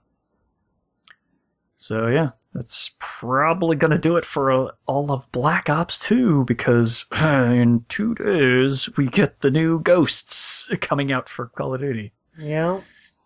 I'm going to try my damnedest to rush this episode out before that happens, but we shall see if that actually occurs. Mm-hmm. Because I don't know how long I'm going to be running down the Ghost rabbit hole once Ghost hits. So I'm going to try to get as much of this episode done as possible before that. So, we'll see. Let's see. What else? Anything else to mention about Black Ops? No, not really, because I didn't play any of the zombie modes for the past 2 maps. So, yeah, because I absolutely hate that zombie mode. With a passion. So, anyway.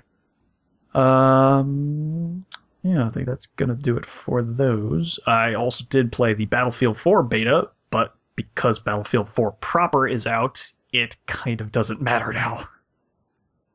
So, Right. Can ignore that. Let's see. How about we go with some demos before I swing back to the full final game that I played? Oh, you got some Minecraft stuff. Yeah, okay. We'll do the returning XBLA favorites first. Then we'll skip to demos. Yeah, played a ton more of Minecraft about a month ago. Before I stopped and was playing every other game like Borderlands constantly. Yeah, they did a bunch of updates which added the jungle biome along with a bunch of other changes which apparently mobs the enemies in the game will now drop rare drops.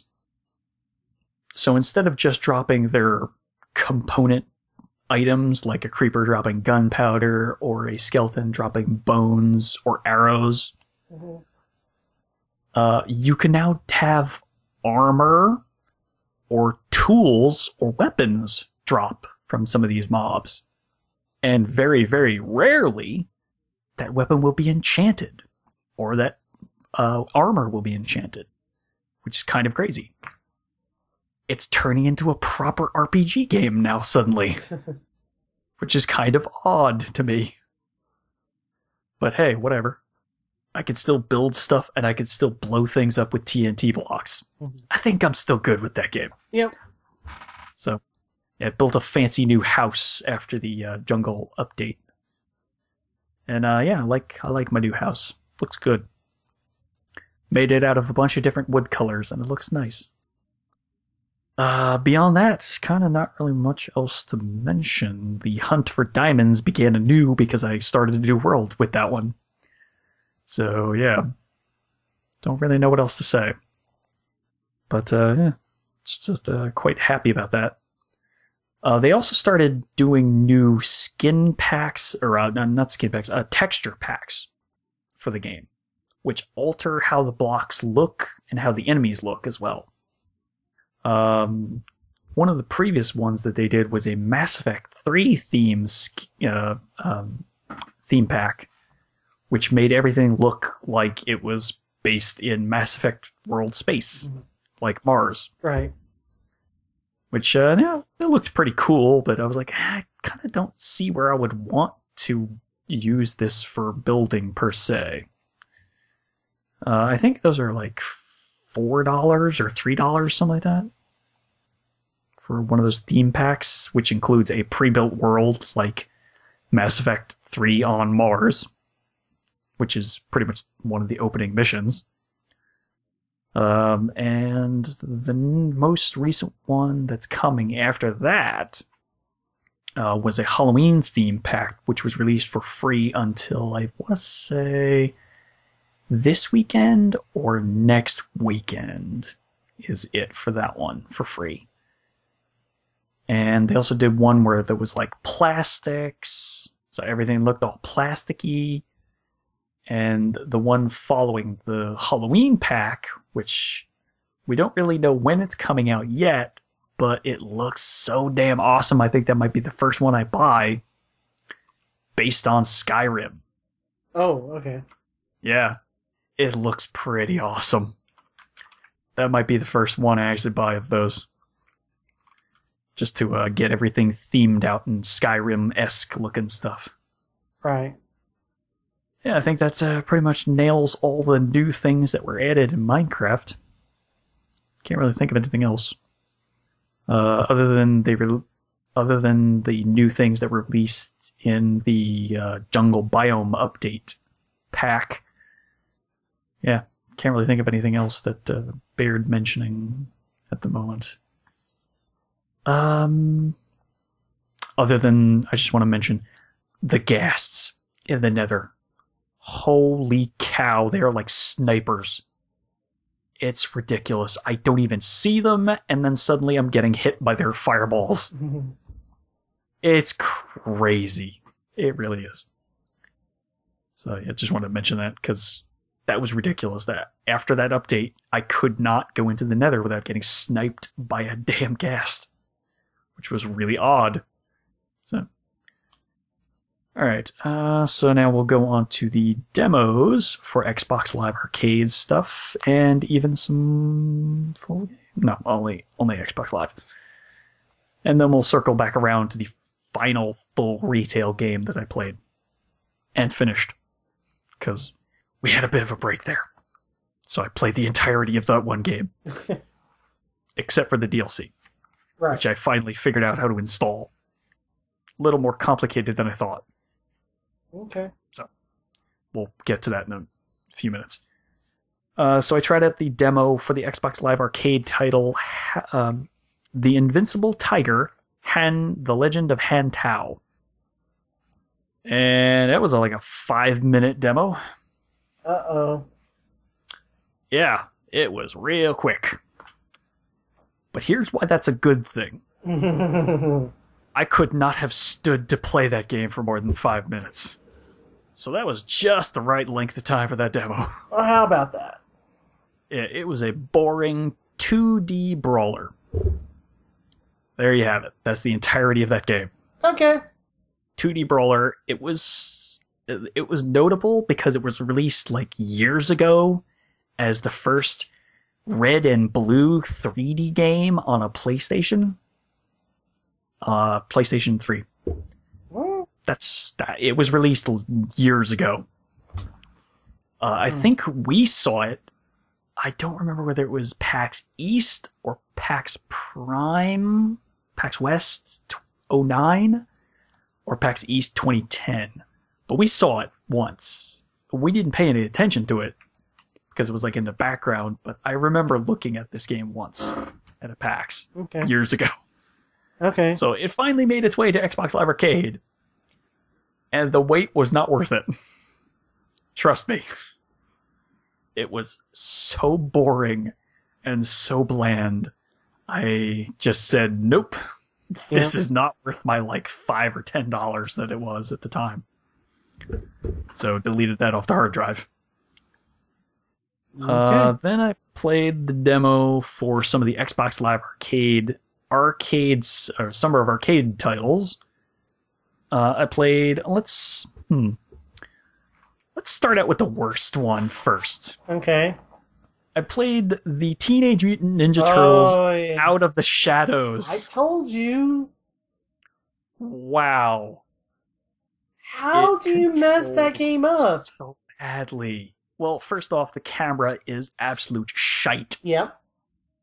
It is the worst camera I've encountered in quite a few games. It lags like a 2006 360 game. With no online, by the way. This is just the game, just like, yeah, weird. It really weird. The demo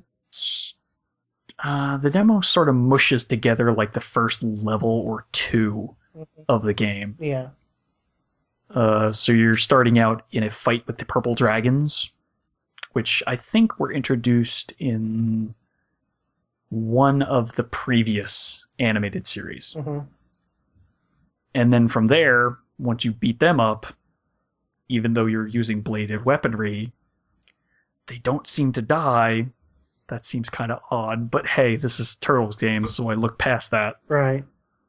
You move on to beating up some Mousers in Baxter Stockman's factory, which is creating them. So, a bit of a time jump in between. Right. But, yeah, I absolutely hate that camera with a passion. And I absolutely cannot stand the voices. The voice for Michelangelo and the voice for Raphael are terrible. I'm sorry to the voice actors who do those voices on the TV show. I can't stand it. That's the reason I don't watch the TV show. If there were any other voices, any other version of Michelangelo and Raphael, I would be a little more tolerant. Okay. But I just could not stand it. Okay. I think that's enough. Well, let me just mention the battle system. Okay. It's kind of supposed to be a play on Batman Arkham combat system.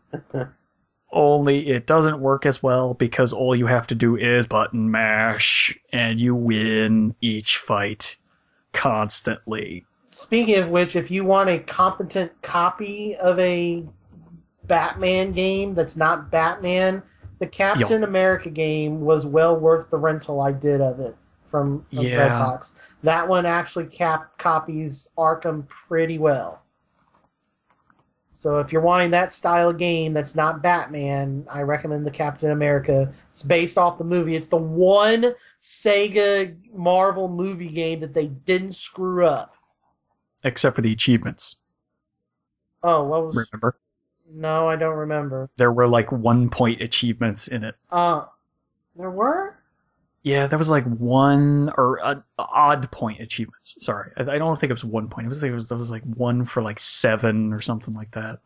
Okay, I have to go back and look. I don't remember. It was odd to me, and that was one of the reasons why I was like, no, I'm not playing this. I'm sorry.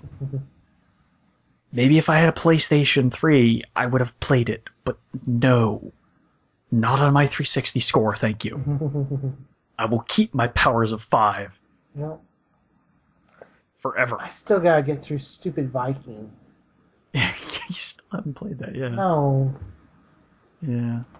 Alright, well, anyway. So yeah, that was the absolute... Oh, it's so god. It's a terrible way to end the Summer of Arcade, that's for sure. Alright, next.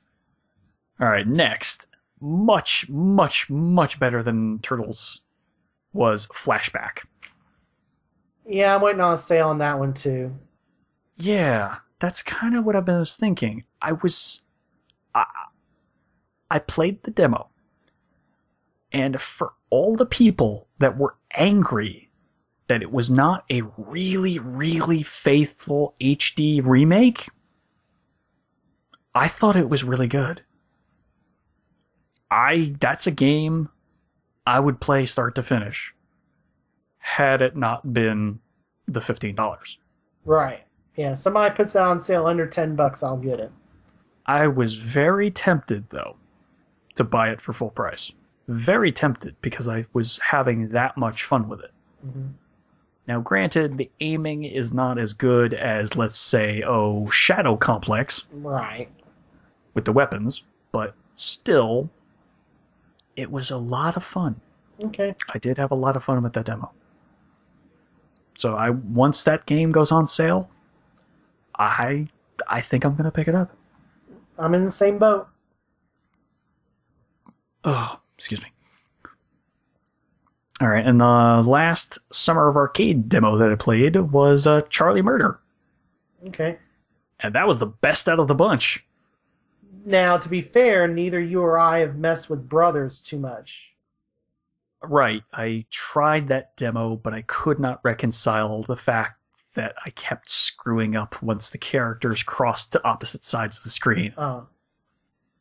I was just like, I don't know if my brain can handle this. So I never bought it.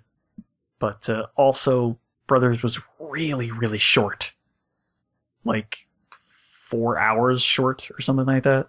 Oh, okay. Maybe 5 hours on the high end, I think. Yeah. Okay. It was real short for $15. Okay. So I was like, well, once it goes on sale, maybe I'd be willing to give it a shot.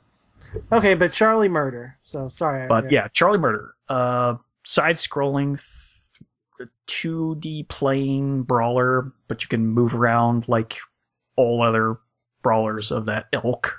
Like, say, Castle Crashers. Yeah, Scott Pilgrim versus the World, the game. This is the guy who did the Vampire Smile games, right? Right. Yeah. Dishwasher, Vampire Smile, yes. Yeah. So it's got that art style going for it. Ska Studios, I want to say. Yeah, something like that. I want to say that's the name of the company. Yeah. It's a really unique looking game. I will say that. Mm-hmm. It's not my favorite art style, but I don't hate it at all. Mm-hmm.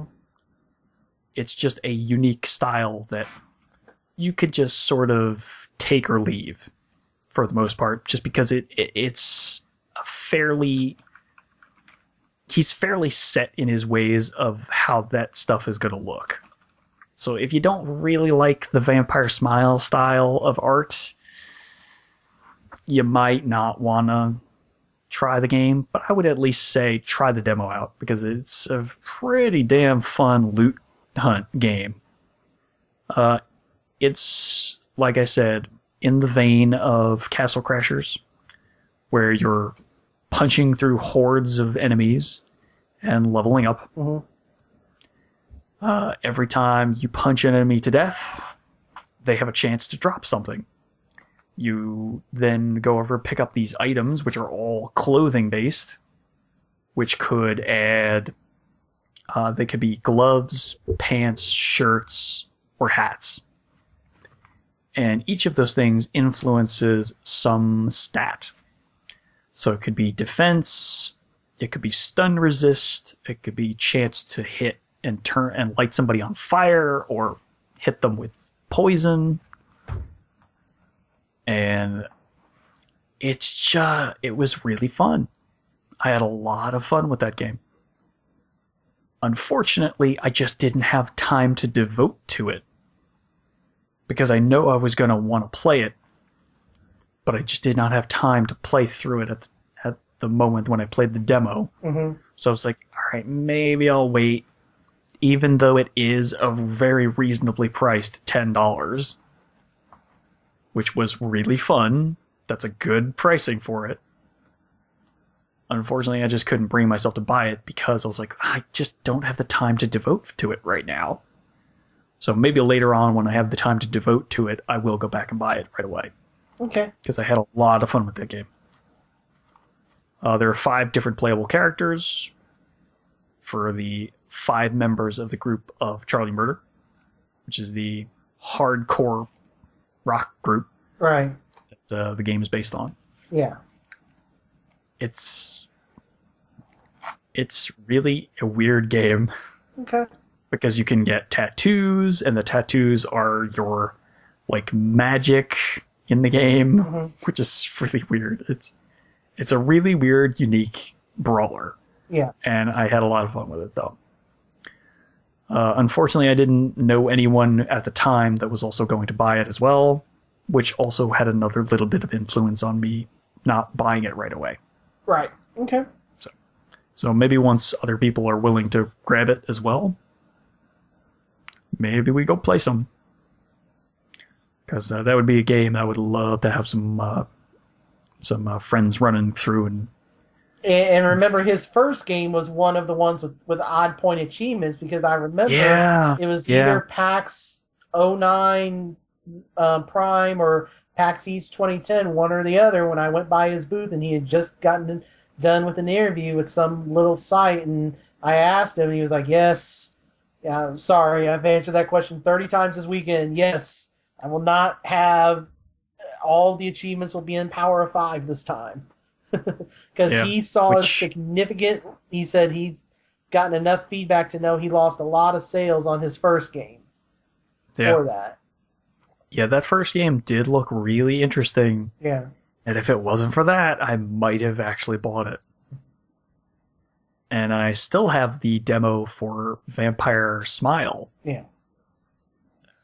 Sitting on my hard drive just because I was like, I really do want to give that game a try. All right. Because it did look really good. All right. I'm sorry, we're running up against your deadline. Yeah, my time limit. Yeah, but we're closing. We're closing into the finish though. Yep. So, yeah, that's kind of all I have to say about Charlie Murder. It's just I have a surprise at the end. So. Yeah. Okay. Well, I'll try and hurry along because one of these next 2 demos is like a 5-second explanation for what it is. Okay, go with that one. Oh, okay. Well, I'll talk about the Xbox Live indie game that I played the demo of, and that is One Finger Death Punch. Okay. One Finger Death Punch is a stick figure in the middle of the screen. You have 2 buttons. Push those 2 buttons to kill people on opposite sides of you. Boosh. That's your game. Okay. Time it correctly, and you will always hit them before they hit you. Okay. It's an oddly addictive and fun game. I bought that game for $1. Okay. Because it was so fun. There you go. Yeah. Played the entire demo, all 8 minutes of it. So I had a lot of fun with it. So yeah, recommend that for $1. Alrighty. The other demo was for Xbox Live Arcade, which I don't remember when it came out, but I played the demo. It was September? Okay. So it was after Summer of Arcade. Yes. All right. So I played the demo for Disney Castle of Illusion, starring Mickey Mouse. Because you have to add that Disney at the beginning. Right. Not Disney's. Disney. Yeah. Which still irks me and makes no sense. Why is there no apostrophe? Why? Anyway. It is an HD remake of Castle of Illusion for, I want to say, Sega Genesis? Yes. Only? And that was the only system it was on. Yes. The reason I know that is if you pre-ordered that game on PSN, you got the Genesis version for free. Right. Okay. Which is how I have it. I'm going to tell you flat out, I'd recommend the Genesis version at this point. Yeah, I've heard some mixed. It's oddly uneven. It really was. Even in the demo, it was very uneven. Here's one weird quirk. You finish that demo, and it just loops back to the beginning of the demo. No, hey, go buy the full game screen or anything like that. Okay, It just loops. And I had no idea what was going on. I literally played through that entire demo twice before I was like, is this just looping? Yeah, I don't know. Doesn't make any sense. Maybe it's supposed to do that, but I don't know. I really don't. You get one full forest level, and that's pretty much it. Which is a really pitiful demo. Which might be why they make it loop, to trick you. But I'm not sure. In one of the sequences, though, and while in that level, you have to run away from a giant apple because you've suddenly become shrunk down for some reason. Right. And you're running away from this apple. And at the end of this apple run, there is a jump. And even if you hit that jump button before he is at the edge, you may not jump every time. And that is annoying. It is highly inconsistent. Because the only way I actually made it past that section was I died and then suddenly was put on the other side of the gap.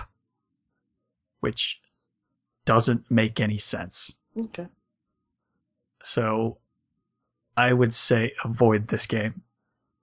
I really would. It doesn't feel like it controls properly. It did feel like there was quite a bit of inconsistency with controls. So be aware of that, even if you are a fan of the original game. Alright, so I think that takes care of all the demos, actually. Yeah, that was it. Alright, so final game that I played full through single player at least was Saints Row the Third for 360. Yeah, I need to do that, yeah. That game is a hell of a trip. Yeah. Oh man, is it a trip. That is such a good game. Alright. Yeah, I played through the entire start to finish story. I did all the side missions. I was just completing some of the side challenges when I got sucked away into Borderlands 2 because of the 100k loot giveaway. So I've still got a few things left to do, and then I can start on the DLC, which I only just recently learned how to install because it's not obvious at all. Here's a hint as to how to install it. Don't hit install the disc on the dashboard, because installing it from the dashboard doesn't actually install the DLC from the disc. Right, correct. It's you've got the full package. Yep, I have Saints Row 3, the full package. Yeah, yes. It's like every other one of those games. The DLC's on a separate disc. Right. You put that disc in and hit play yes. instead of installing that disc. You didn't know that. No, no, I did not. Yeah, I had no idea what was going on. Yeah, that's how all those operate. I had no clue. Okay, sorry. I would have known. If I'd known, I would have told you. Yeah, I was having so much trouble. I'm like, I know I have this DLC. I installed the disc. Where is it? No, I couldn't find it. You have to actually press play on with the DLC. Yeah, you have to click play on that install disc, and then it will go to an installer, which will install the DLC onto your hard drive. Or maybe it's just because I've had a PS3, but I mean, even though But I don't know what other I've interacted with those style discs before, and yeah, that's how those always worked. That was the first one I've ever had that happen with. I was so confused. Well, I've always just hit play on it and it would install the stuff. But I never did that. I always installed the discs to my 360 hard drive ever since I had the option to. Okay. I like having my 360 silent. Yeah. It's just helpful that way. Yeah, I need to play that game because it ties in so much with 4, and I need to play that game before I play 4. Oh yeah, I would definitely recommend it. Yeah. The only thing I'll say is it does bog down a little bit at the beginning when you're forced to play some of the side mission types. Mm-hmm. But then it starts to pick back up once you don't have to, once you're not forced to play those. Okay. Yeah, once I finished that game, I was maxed out. I took no damage, dished out fire damage with most of my guns, or explosive damage with my pistols. My shotgun and my submachine guns light people on fire. I'm quite okay with that. Yeah. So, I had a ball with that game. Oh, it's such a great game. A ball. It's so good. Yep. Ah, yeah. Maybe we should make a new category and say 2010's game or 2011's game of 2013 or something like that. Yeah. Just to give that game some props because it deserves it. Yeah. Well, no, we're going to have to do, at some point, we may have to do a top 10 of the generation. Yeah. I think that one... Yeah, we have not done top 5s or top 10s in a long time. Yeah, we might do... Well, the problem is we can't really do generation yet because there's still so many games. There's still more games coming out, yeah. Yeah. Like that new fine. trailer for Castlevania Lords of Shadow 2. Man, that looks good. The one that just dropped today on IGN. Yeah. Oh, okay. I didn't see that one. I'm looking. I'm remembering one of the ones I think from E3 or something. Yeah, no, there's a new one that just dropped today, at least on IGN. All right, well, I'll have to go watch that one. Yeah. But even the ones from E3 looked pretty good. Yeah. They're very tempting. Yeah. So maybe the complete edition of that comes out this week. Maybe I skip the first one and just go straight to the second one. Well, the first one is coming out this week for $30 with everything. Yeah, but I didn't really like the combat at first in that first game. So maybe I try the second game. Okay. Hopefully they'll put out a demo early enough to give me a shot at. Well, it'll be timed because the complete edition coming out has a demo of 2 on it. A download code. Everything extra is download code, sadly. That's weird. It's Konami. They don't know the complete editions are supposed to have stuff on disc. Yeah, well, they seem to not learn a lot of lessons, but yeah. Anyway. All right. Yeah, I can't wait to try out some of the DLC because Gangstas in Space looks so awesome. Yeah, I don't know. I would just say temper your expectations. If Giant Bomb seems to be very sour on most of the Volition DLC. Except for Gangsters in Space. Oh, okay. From what I remember, Gangsters in Space was pretty good. Okay. But the rest of it, yeah, not so much. All right. All right, yeah, that's pretty much all the stuff that I've been playing because I played so much Borderlands and so much Fire Emblem and so much Picross. I played so much Vita and PlayStation. Not as much, not played as much as you have overall, just for the sheer fact of my 2 jobs. But all right, well, real quick here, I've gotten permission to reveal this because you have no idea what I'm getting ready to say at all. Not a clue. I love when I do this. All right, so all right, come on. All right, so I got you a Christmas present. Oh, you did? Yes. Ooh, what's that? You doing anything in early April? Not that I know of. You might want to keep your calendar clear. Really? Mm-hmm. Okay, why is that? Because your friend Scott has your PAX East 2014 pass and mine. What? Really? Yes. Wow. Hot damn, Scott. Thank you. I will thank you in person before you hear this, but I want to thank you on air as well. That is highly, highly generous, man. I bought the pass. Oh, wait, what? He got in the queue and bought like 4 or 5 passes, and I paid him for yours and mine. Oh, okay. Well, thank you. Yes. He deserves credit because he waited in the queue, and I was at work and I couldn't. So, yes, he deserves some as well, but I am the one who he paid for it, and then I paid him back. I paid him $150 or whatever, and that's your and my pass. So, because they were $75. You're welcome. That is really generous. Amazon. Yeah, but still, I mean, that was very generous of you. Thank you. Oh, not a problem. I miss PAX. So do I. Don't like not being able to go to PAX West and East like we did that one year.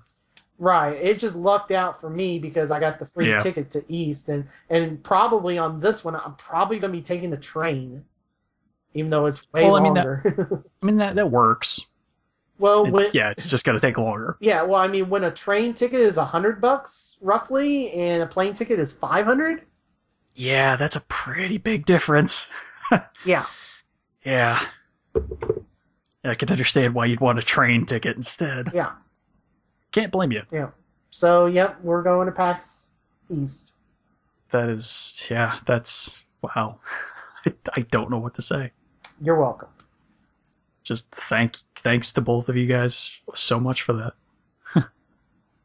Yeah, because I didn't even realize that he had gotten, because we were talking back and forth on Facebook that day, and I mean, the 3-day pass is sold out within 30 minutes to an hour, and then I just, because he was like, yeah, I'm in here, but the 3-day pass is sold out, and I was just like, I'm not spending $120 to buy 3 separate day passes, because I did that Twitter gripe, they posted on Facebook, and then he was like, oh, I didn't tell you, I bought like 4, he bought like 4 or 5, it was one for him, and then one for a friend, and then he had 2, thinking maybe us, and then maybe a 5th, I don't remember, but yeah, that night I sent him $150 to cover you and me, so.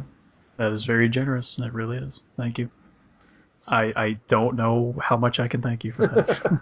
Well, I'll get to meet Scott. We're gonna have some fun. Yeah, I get to meet Scott. I've never met him other than talking to him on Xbox. So yeah. So yeah. All right. I just thought that would be a nice way to end our show, and I got permission to tell him because he's been bugging me about trying to get hotels situated. So I asked for his permission. He's like, "Yeah, just go ahead and say it on the show." So I was like, "Okay, that works." All right. Thanks so much. All right, well, let's wrap this up then. Yeah. Well, if you want to hear more stuff like that, you could always check us out on Facebook and like us, subscribe to the show on iTunes, Zune Marketplace. Oh wait, no, you can't do that anymore, can you? Well, it's still there, but not for much longer, right? Well, you can still get the show through the Zune software. Right, but you can't do the marketplace. Well, I mean, I think even Xbox Music, if you go to podcasts, it shows up there and everything. It does? Oh, all right. Yeah. Well, there you go. Anyway, you can get to podcasts. And, of course, on Stitcher Radio as well for your iPhones and your Androids and your whatsits. Yeah. Your fancy schmancy smartphones. Although I'm pretty sure you can't get it on BlackBerry anymore. Okay. Or ever, because I don't think they ever made a BlackBerry one. Yeah. Okay, but so. Sorry, BlackBerry. Yeah, BlackBerry died, or is in the process of dying. It's sad, because I like physical keyboards. I really do. But yeah, whatever. What are you gonna do? Yeah. Everybody wants to make those brick-looking phones now. Even though I like phones that flip closed. Yeah. Now I'm sad. I don't know where to go from here. All right. So also, I keep track of the Twitter account. So if you want to interact with us on Twitter, it's at Checkmate Arcade. I will see it because wonderful Twitter app on iPhone lets me keep track of both my and my personal account. If you want to interact with me specifically at MSU Hitman, I will see it and respond. And if you want to hit me up on Twitter, I am at DarkBossMan. Yeah, I have my email set up to send me an email every time somebody tweets directly at me. It gets a little congested occasionally, but it's fine. So, yeah, I think that's going to do it for this episode. So, not quite as long as I was afraid it would be, which is good. Yeah. Because I might be able to get the show out really quickly then. Well. So, yeah, I guess that'll do it for this episode. I have been liking the same treasure as my baby steaks, because I like them rare. Just like Krieg the Psycho. My name is Stephen Boss, the Dark Boss Man. And I'm not happy about it, but congratulations, Red Sox. You deserve the win. The Cardinals did not play that well, but I hate losing the Red Sox again. I'm MSU Hitman Jason Billingsley. Well, there's always next year. I guess. And the year after that. I can't complain too much. The year after that. They've gotten to 4 World Series in 10 years. I cannot complain. And I am not complaining. They have won 2 of them. So, yeah, that seems pretty good. Yeah, that's pretty good. All right, then. Well, hopefully we will see you on live, PSN, and maybe even on the net. Peace out, everybody.